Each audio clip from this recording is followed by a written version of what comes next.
இன்றைய நாளிலே நமக்கு தியானத்தை வழங்க வந்திருக்கின்ற அருட்தந்தை ஆனா லீனஸ் சொய்சா அமலமறை தியாகிகள் சபையை சார்ந்த அருட்தந்தை அவர்களை உங்கள் சார்பாக நான் அன்போடும் என் மகளோடும் வரவேற்று நிற்கின்றேன்.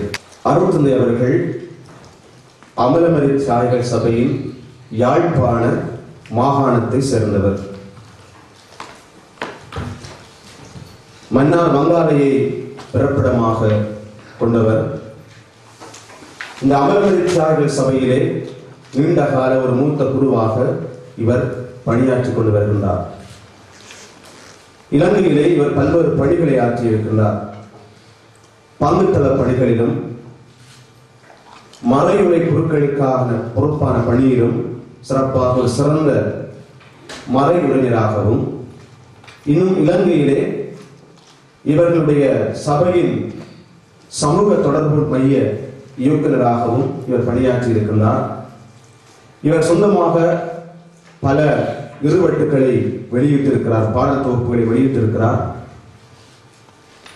இன்னும் பல பாடல்களை அவர் மெருகூட்டி தொகுத்து வழங்கி இருக்கிறார். குறிப்பாக மடுமாதா பாடல்களுக்கு புதிய வடிவம் கொடுத்து புதிய ஒரு இருவட்டாக அதை வெளிக்கொணர்ந்து உலகமெங்கும் மடுமாதாவினுடைய புகழை பிரகாசிக்க செய்த அந்த பெரும் உன்னத பணி அவரையே சாரும்.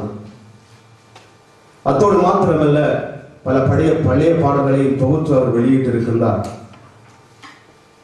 இதன் குறிப்பாக அண்மையிலே இவர் இப்பொழுது பிரான்ஸ் நாட்டில் இருக்கின்ற தமிழ் கத்தோலிக்க மக்களுக்கான ஆன்மீக பணியை கடந்த வருடத்திலிருந்து அவர் பொறுப்பேற்று சிறப்பாக நடத்தி கொண்டிருக்கின்றார். பிரான்சிலே அண்மையிலே அவர்கள் ஒரு பாடல் புத்தகத்தை வெளியிட்டிருக்கிறார்கள்.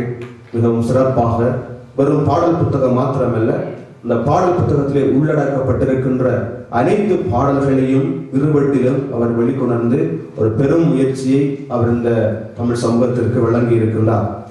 ஆகவே பல்வேறு திறமைகளையும் ஆற்றல்களையும் கொண்ட இந்த அருட்தந்தை அவர்கள் நமக்கு இன்றைக்கு பிரசன்னமாக இருப்பது என்னை பொறுத்தளவிலே இறைவனுடைய கொடை என்றுதான் நான் சொல்லுவேன்.